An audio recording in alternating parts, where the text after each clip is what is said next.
Bayangkan sebuah jalan aspal yang membentang melintasi hampir seluruh bumi. Dari ujung utara Alaska yang membeku hingga ujung selatan Argentina. Ila jalan Vibana Amerika. Membentang hampir 19.000 mil, rute darat terpanjang di dunia. Dan di sepanjang jalurnya, ia hanya terputus di satu titik. Sekitar 60 mil hutan hujan yang membelah perbatasan antara Panama dan Kolombia. Di mana peta seolah menyerah. Orang-orang menyebutnya celah Darien. Hutan paling mematikan di dunia. Dan banyak ahli yang menelitinya akan mengatakan bahwa tempat ini lebih buruk dari Amazon. Namun, pada tahun 2023, lebih dari 500 juta orang memutuskan untuk melangkah ke dalamnya. Dan rimbunnya hutan menutup rapat di belakang mereka. Jadi sebuah teka-teki aneh menggantung dalam keheningan. Bagaimana bisa salah satu petak hutan terkecil di dunia ini membunuh dengan lebih mematikan daripada hutan hujan terbesar di planet ini?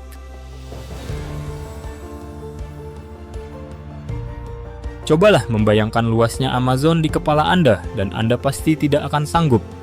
Jutaan kilometer persegi. Seluruh benua yang diselimuti pepohonan. Sangat luas sehingga ada pesawat yang terbang ke sana dan tidak pernah terlihat lagi. Celah Darien justru menakutkan Anda dengan cara yang sebaliknya. Kengeriannya berasal dari betapa kecilnya ukurannya dari atas. Ia nyaris tidak terlihat. Hanya noda hijau yang mungkin Anda pikir bisa dilewati dengan santai dalam beberapa hari. Ukuran yang kecil itulah yang menjadi jebakan utamanya. Itulah sebabnya orang-orang yang pernah melihat keduanya menempatkan Darien di atas Amazon. Bahayanya tidak lebih besar secara keseluruhan. Masalahnya adalah setiap jenis ancaman terkumpul dan terjepit menjadi satu pita tanah yang tipis. Sungai, racun, penyakit, kuaka panas, dan ketiadaan hukum.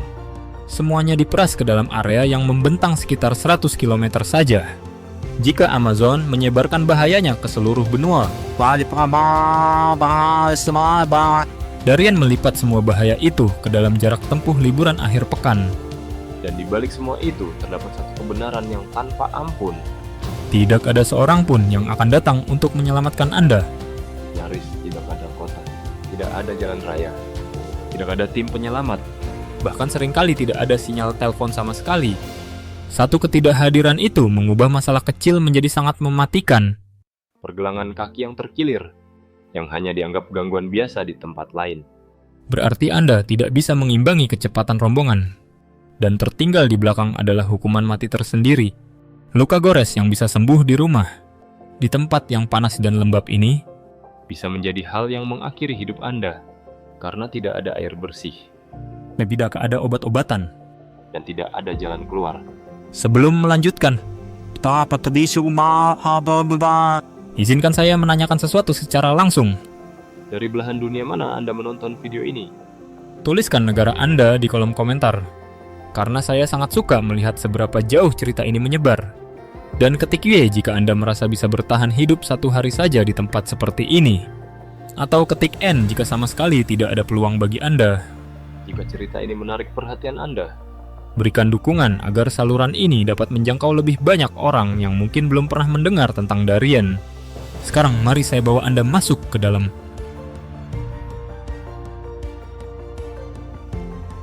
Penyeberangan ini bukanlah sebuah kiasan. Ini adalah perjalanan kaki yang sesungguhnya, dilakukan oleh orang-orang nyata.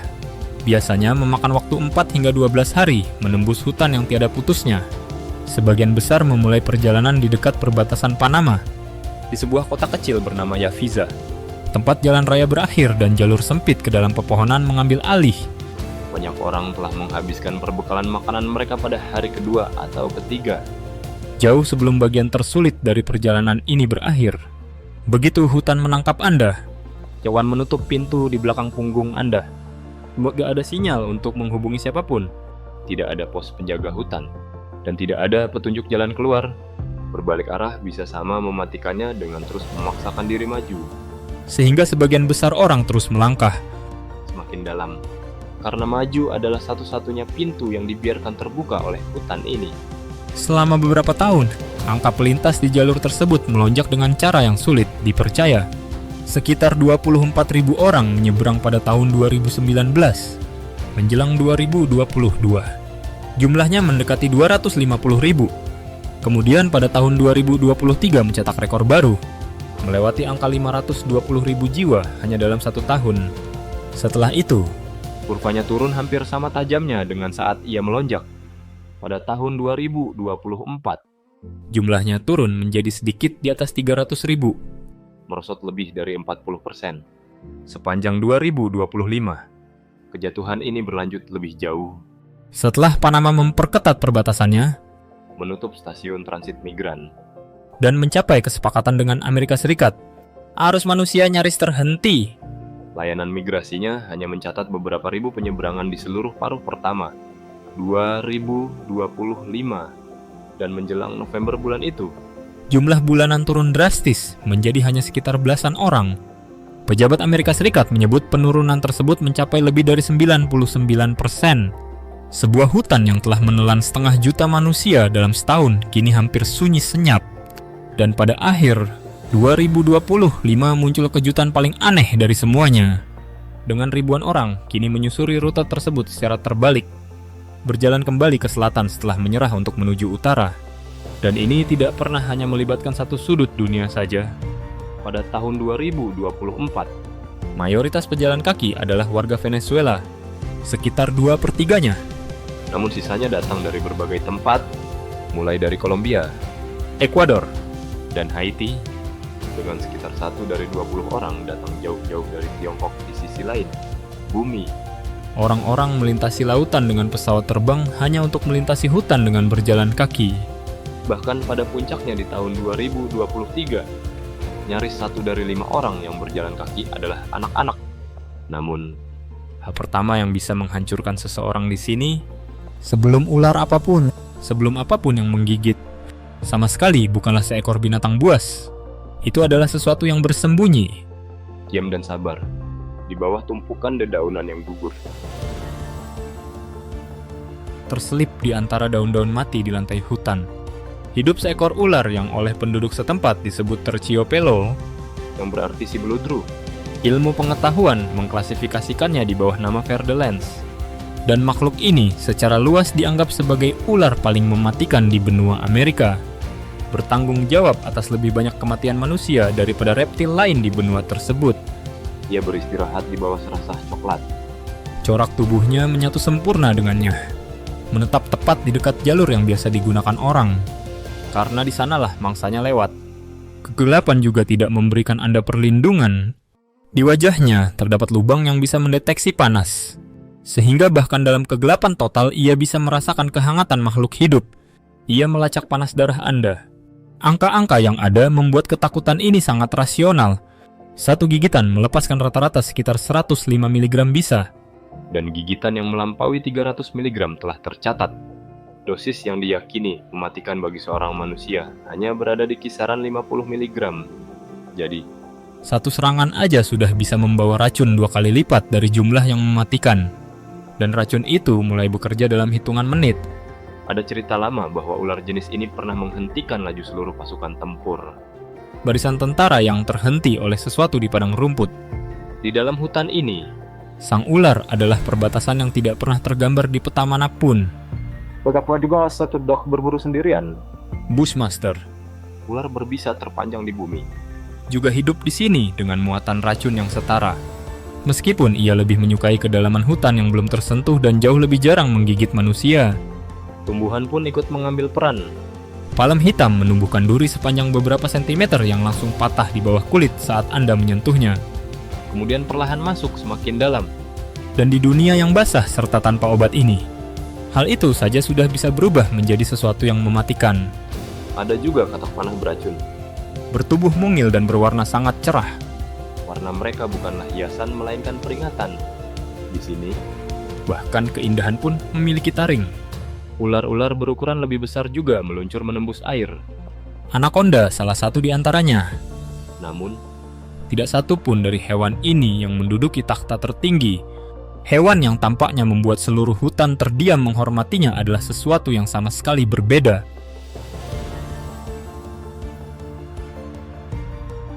Kucing besar pada umumnya membunuh dengan satu cara. Mereka mencengkeram tenggorokan dan menunggu hingga nyawa mangsanya melayang. Jaguar menolak untuk menunggu. Ia memiliki gigitan paling kuat dari semua jenis kucing di planet ini untuk ukuran tubuhnya. tercatat di angka sekitar 1.500 pon per inci persegi. Ditembakkan melalui gigi taring sepanjang kira-kira 5 cm. Dan ia tidak mengincar bagian tenggorokan. Ia mengincar kepala. Jaguar menerjang langsung ke arah tengkorak dan menembus tulangnya. Kekuatan yang sama itu mampu menghancurkan sesuatu yang dirancang sebagai pelindung keras. Seekor jaguar bisa membelah cangkang kura-kura dan menancapkan giginya menembus kulit tebal caiman. Mangsa yang sebagian besar pemburu tidak akan berani mencobanya. Dan ia melakukan sesuatu yang diam-diam membalikan gagasan kita tentang apa itu kucing. Ia berenang. Jaguar akan masuk ke sungai dan mengejar caiman di bawah permukaan air. Membaca air bukan sebagai dinding penghalang, Melainkan sebagai satu tempat tambahan untuk mencari makan. lebih jauh ke atas. Di antara jalinan pucuk pohon yang terang, Ada penguasa lain yang memegang kendali.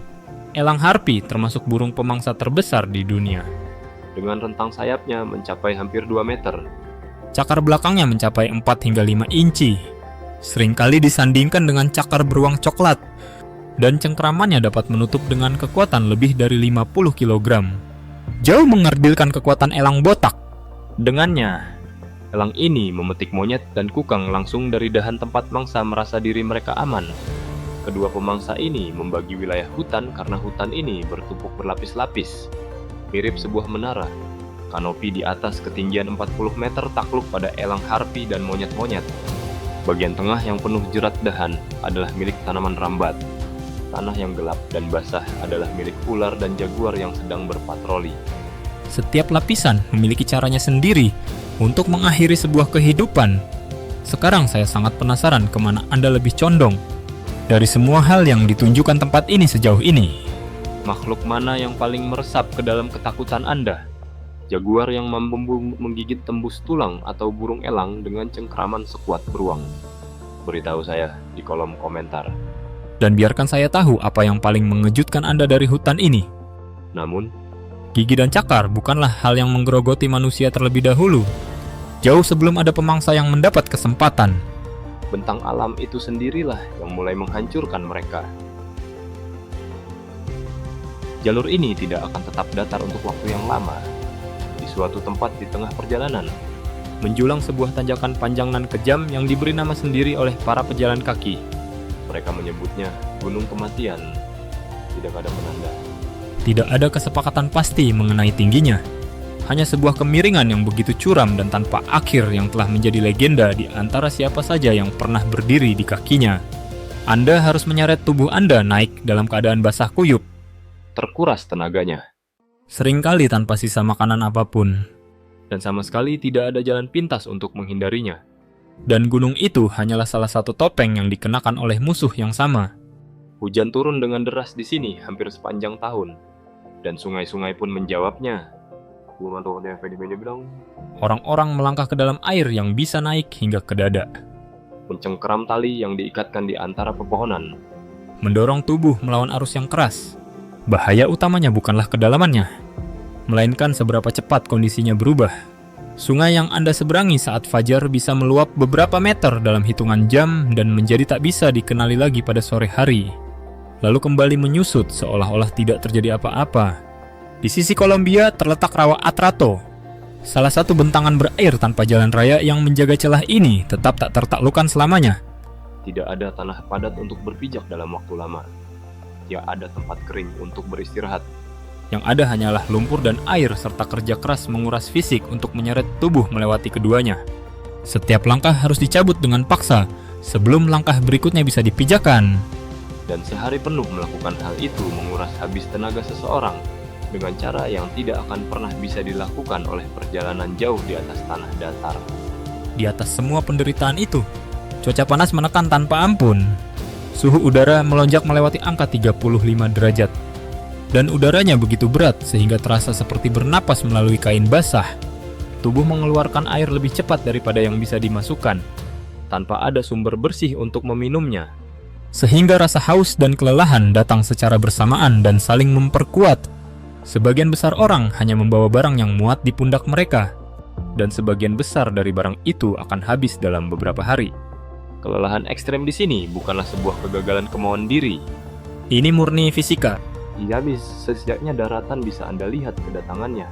Para pejalan kaki akan memberitahu Anda bahwa kekuatan paling mematikan di Darien bukanlah medan alam maupun satwa liarnya.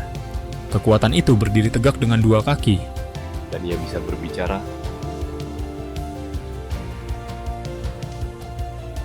Karena tidak ada kehadiran negara di luar sini, tidak ada polisi, dan tidak ada otoritas nyata apapun, celah ini telah menjadi wilayah yang diambil alih oleh kekuatan lain. Kelompok-kelompok bersenjata menguasai berbagai bagian rute, memilih siapa saja yang boleh lewat dan dengan syarat seperti apa. Dan ketiadaan hukum bukan berarti tidak adanya aturan.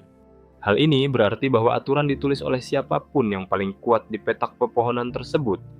Kondisi ini telah mengeras menjadi sesuatu yang mendekati sebuah bisnis. Satu kelompok bersenjata, yaitu kartel Teluk, pada akhirnya menjalankan bagian-bagian dari jalur tersebut hampir seperti jalan tol. Menarik bayaran untuk membiarkan orang lewat. Untuk tidur, dan untuk dipandu ke tahap selanjutnya. Berdasarkan perkiraan Kementerian Pertahanan Kolombia, kelompok tersebut meraup sekitar 57 juta dolar dalam 10 bulan pertama tahun 2023, menagih sekitar 125 dolar per kepala. Amerika Serikat sejak saat itu telah memberikan sanksi kepada para pemimpinnya dan menawarkan hadiah bagi siapapun yang memiliki informasi tentang mereka. Sebuah hutan tanpa pemerintah pada praktiknya telah menumbuhkan pemerintahannya sendiri. Tidak semua pihak yang menawarkan bantuan di sini benar-benar berniat untuk menolong. Beberapa orang menerima bayaran untuk memandu orang menembus hutan dan kemudian menelantarkan mereka. Membiarkan para penjelajah terjebak di satu tempat di mana kesendirian adalah hal yang paling mungkin membunuh Anda. Bagi setiap orang yang menyeberang, dan terutama bagi kaum wanita, kondisi tanpa hukum ini membawa risiko yang sangat parah. Mudah untuk menggambarkan Darien sebagai sekumpulan bahaya, lebih sulit dan lebih jujur untuk mengingat bahwa setiap bahaya itu terjadi pada seseorang. Dalam beberapa tahun terakhir, sebagian besar penyeberangan dilakukan oleh wanita dan keluarga utuh. Organisasi yang mengawasi rute ini menggambarkan mereka bukan sebagai korban tetapi sebagai beberapa orang paling tangguh yang pernah Anda temui. Seorang ibu yang berjalan 12 hari melalui hutan ini, seringkali dengan anak di pelukannya, melakukan sesuatu yang sebagian besar dari kita tidak bisa membayangkan menemukan kekuatan untuk melakukannya.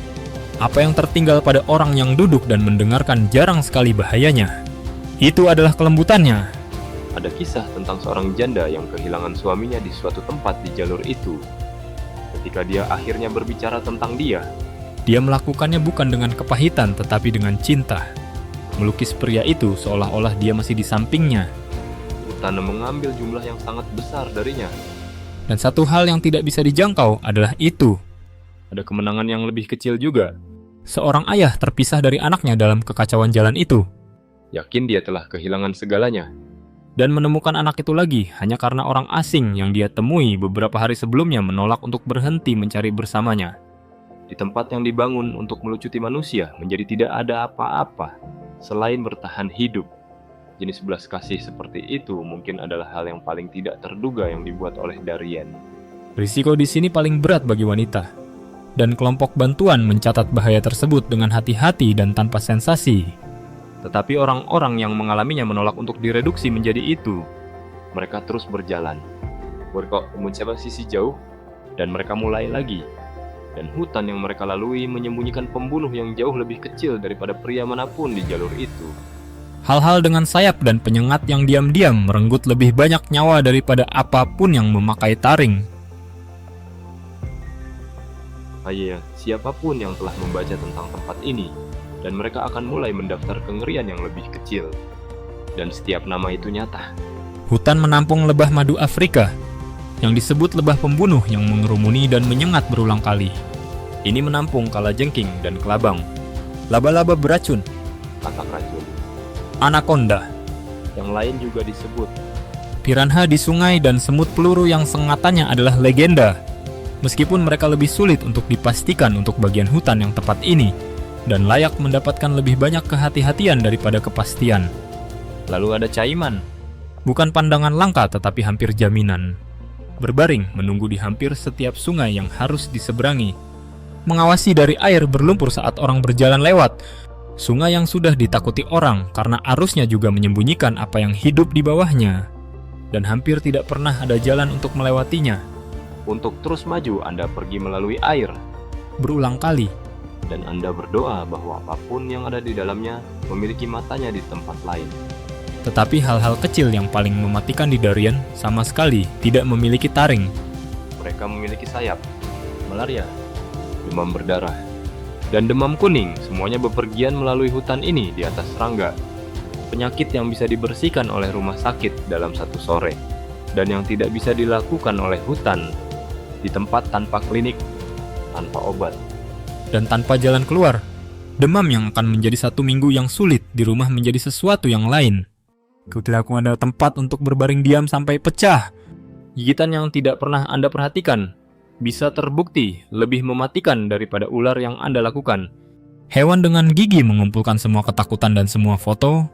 Hal yang paling mungkin untuk diam-diam merenggut nyawa Anda adalah nyamuk. Secara signifikan, ketika Badan Amal Medis Utama yang mengerjakan rute ini melihat arus runtuh pada 2025, mereka mulai berkemas dan meninggalkan tanah tempat mereka mengobati begitu banyak penyakit itu. Namun beberapa orang telah hidup tepat di tengah semua ini. Demam dan taring sama-sama selama ribuan tahun. Bukan sebagai orang yang lewat dan bukan sebagai korban, tetapi sebagai penduduk asli yang menyebutnya rumah. Jauh sebelum jalan raya, jauh sebelum siapapun mengambil pisau untuk itu dengan harapan mengukir jalan, tanah ini sudah menjadi rumah. Suku Guna, Embera, dan Waunaan telah tinggal di dan sekitar Darien selama beberapa generasi. Dan mereka datang bukan dengan menaklukkan hutan, tetapi dengan melakukan satu hal yang ditolak oleh setiap ekspedisi. Mereka belajar untuk menjadi miliknya. Bagi mereka sungai bukanlah penghalang. Mereka adalah jalan. Anak-anak belajar mengerjakan kano kayu hampir sebelum mereka bisa berjalan. Membaca air seperti anak-anak lain belajar membaca jalan. Hutan yang melahap orang luar adalah bagi orang yang benar-benar mengenalnya. Peta yang ditulis dalam bahasa yang mereka lahirkan dengan berbicara. Tetapi bahkan pengetahuan itu sedang diuji sekarang oleh kekuatan yang tidak bisa ditangkis oleh hutan. Lebih dari 30.000 orang Guna tinggal di Gunayala. Banyak di antaranya tersebar di pulau-pulau karang rendah yang terangkat hampir setengah meter hingga 1 meter di atas ombak. Saat laut naik, pulau-pulau itu perlahan diambil kembali. Pada Juni 2024, sekitar 300 keluarga, dekat 1.300 orang, meninggalkan Pulau Gardi Sugdup untuk rumah baru di daratan. Pemukiman yang disebut Isberyala itu dihitung sebagai migrasi iklim terencana besar pertama di Amerika Latin, dan itu tidak akan menjadi yang terakhir. Kementerian Lingkungan Panama telah menandai lebih dari 60 komunitas lain yang berisiko tenggelam, dengan pulau lain udah bersiap untuk pindah. Dekat Gardi Sugdup laut telah naik sekitar 3,5 mm setahun. Hampir 2 kali lipat kecepatan global. Dan ilmuwan pemerintah berharap pulau itu sendiri berada di bawah air pada 2050. Ada simetri keras dalam hal itu. Orang-orang yang menyempurnakan seni hidup berdampingan dengan hutan sekarang mundur dari laut yang naik. Pelajaran yang telah diajarkan Darien selama 3 juta tahun. Sejak jembatan darat ini pertama kali terangkat dari laut dan membiarkan dua dunia terpisah bersentuhan dan bercampur, tetap berlaku. Di sini, pada akhirnya, alam memberikan perintah. Jadi hutan mengalahkan jalan. Dan laut menggambar ulang pulau-pulau itu yang membawa kita kembali ke teka-teki yang telah dikunyah orang selama lebih dari seabad. Mengapa ada celah di sini? Dan mengapa tidak ada yang pernah berhasil menyelesaikan jalan itu? Selama lebih dari 100 tahun, para insinyur menatap celah ini dan melihat masalah yang ingin mereka pecahkan. Di atas kertas itu terlihat hampir sepele, 100 km jalan untuk menyatukan dua benua. Kita telah mengebor terowongan di bawah gunung dan melemparkan jembatan melintasi laut terbuka. Namun Darien telah merusak setiap upaya. Tanah itu sendiri tidak akan menahan jalan. Di musim hujan, tanah berubah menjadi lumpur tanpa dasar yang menelan mesin secara keseluruhan. Sungai menolak untuk tetap di tempat Anda meletakkannya. Meluncur keluar jalur, melompati tepi mereka, menghapus survei antara senja dan fajar. Kayu membusuk dalam hitungan minggu. Baja terkorosi, dan hutan tumbuh kembali begitu cepat sehingga jalur yang dibersihkan bisa menghilang kembali di bawah hijau sebelum kru berikutnya bahkan muncul. Kalau Anda tidak melawan jarak di sini, Anda melawan tempat yang secara aktif membongkar apapun yang Anda buat, tetapi ada alasan kedua. dan hampir tidak ada yang melihatnya datang. Jalan itu dihentikan. Sebagian oleh penyakit ternak. Amerika Utara dan Tengah telah bebas dari penyakit mulut dan kuku sejak 1954. Dan Amerika Selatan tidak. Jalan raya yang sudah selesai akan menyerahkan penyakit itu jalan lurus untuk berbaris ke utara. Jadi pada 1978 Amerika Serikat memotong dana yang akan menutup celah itu. Takut dengan apa yang mungkin dibiarkan terbuka oleh jalan yang terbuka, proyek di buku sejak 1971 dihentikan. Sebagian karena lingkungan dan sebagian karena kesehatan sapi. Jalan hilang paling terkenal di planet ini ditahan terbuka. Pada akhirnya, oleh karantina ternak, Orang-orang telah melintasinya. Tetapi hanya hampir tidak.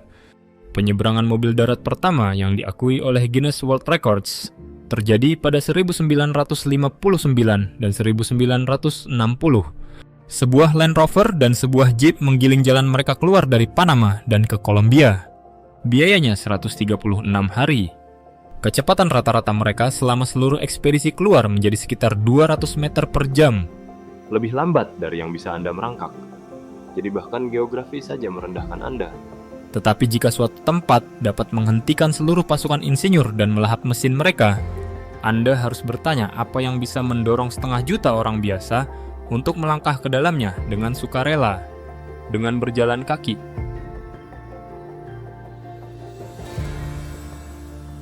Ini adalah momen di mana akan sederhana untuk memilih sisi, dan ini adalah momen di mana kita tidak akan melakukannya. Alasan orang berjalan ke Darien berbeda-beda seperti orang itu sendiri, tetapi mereka cenderung berbagi satu bentuk. Hampir tidak ada yang memilih hutan yang bisa membunuh mereka dengan selusin cara, karena jalan di belakang mereka terasa aman. Mereka meninggalkan kesulitan Ketidakstabilan, dan ketakutan di rumah, dan mereka menghitung, benar atau salah. bahwa hutan adalah bahaya yang lebih kecil. Memahami itu bukan menghakiminya, itu hanya mencoba melihat dengan jelas. Bagi mereka bahaya sama sekali tidak abstrak. Orang-orang di jalur ini memiliki, Dalam kebanyakan kasus, mendengar cerita lama sebelum mereka menginjakkan kaki di dalam. mereka tahu tentang ular dan sungai dan pria yang memiliki jalan. Mereka tetap pergi. Apapun yang ada di belakang mereka harus lebih berat dalam perhitungan mereka sendiri. Daripada semua yang bisa dilakukan hutan ini kepada mereka. Anda tidak harus setuju dengan pilihan itu untuk merasakan beratnya. Dan yang menjadi jelas adalah seberapa jauh ini menjangkau. Ini bukan hanya cerita Amerika Latin. Pada 2024, sebagian besar yang menyeberang adalah orang Venezuela, tetapi sisanya datang dari seluruh dunia, dan sekitar 1 dari 20 dari Tiongkok. Ribuan mil dan lautan jauhnya. Orang-orang meninggalkan sisi lain planet ini, terbang ke Amerika Selatan, dan berjalan ke utara ke pepohonan. Pita tipis, hutan hujan di leher tanah yang tipis telah menjadi simpul dalam benang yang terentang di seluruh dunia. Tempat itu bahkan mencapai imajinasi populer. Didramatisasi dalam serial televisi baru-baru ini, yang mengirim gelombang baru orang yang penasaran mencari apakah tempat seperti ini benar. Benar ada. Itu bisa. Itu ada. Dan paradoks terakhir dari Darien mungkin mengatur ulang bagaimana Anda melihat segalanya sebelumnya. Inilah kebenaran aneh di jantung semuanya. Kegagalan teknik tunggal terbesar di dua benua mungkin juga merupakan salah satu tindakan konservasi terbesar di bumi. Dan tidak ada satu jiwa pun yang merencanakannya seperti itu. Tak jauh dari sana berdiri terusan Panama. Bukti bahwa manusia dapat memotong jalan di antara dua lautan ketika mereka memutuskan untuk melakukannya. Kita memotong benua menjadi dua dengan air. Kita hanya tidak bisa mendorong jalan melalui 100 km pepohonan ini. Dan karena kita tidak bisa, Pepohonan tetap berdiri. Darien memegang salah satu konsentrasi kehidupan terpadat dimanapun di planet ini. taman nasionalnya yang dijadikan situs warisan dunia pada 1981 adalah yang terbesar di Amerika Tengah dengan luas hampir 6.000 km persegi. Sesuatu seperti 1 dari 5 spesies tanaman di sini tumbuh di tempat lain di bumi. Berbagi tanah dengan lebih dari 100 jenis mamalia dan lebih dari 500 jenis burung. Beberapa masih belum sepenuhnya dijelaskan oleh sains. Hutan diselamatkan. Pada akhirnya, bukan oleh hukum tetapi karena tidak mungkin. Itu telah menelan ambisi manusia sebelumnya. Di tahun-tahun terakhir, akhir abad 1600, Skotlandia mempertaruhkan hampir seluruh kekayaan nasionalnya pada koloni di sini di Darien. dalam setahun lebih dari 8 dari 10 dari 2.500 pemukimnya tewas. Dan bencana itu membantu membuat negara itu bangkrut begitu sepenuhnya, sehingga mendorong Skotlandia ke dalam persatuan dengan Inggris pada 1707. Darien memberikan keajaiban dan mengambil nyawa dalam satu napas yang sama, dan hampir tidak menyimpan apapun yang diberikan. Hijau tumbuh menutupi jalan, Menutupi koloni, menutupi jejak. sampai seolah-olah tidak ada apa-apa di sana. Jika cerita ini telah mengubah cara Anda membayangkan dunia, bahkan sedikit pun, Lakukan satu bantuan cepat untuk saya sebelum Anda pergi. Ketuk tombol suka agar lebih banyak orang mendapatkan kesempatan untuk menemukannya. Dan berlangganan agar Anda tidak melewatkan tempat berikutnya yang kita bongkar seperti ini. Itu membuat perbedaan yang lebih besar daripada yang Anda pikirkan. Yang meninggalkan pertanyaan tenang di belakang. dan tidak ada jawaban rapi.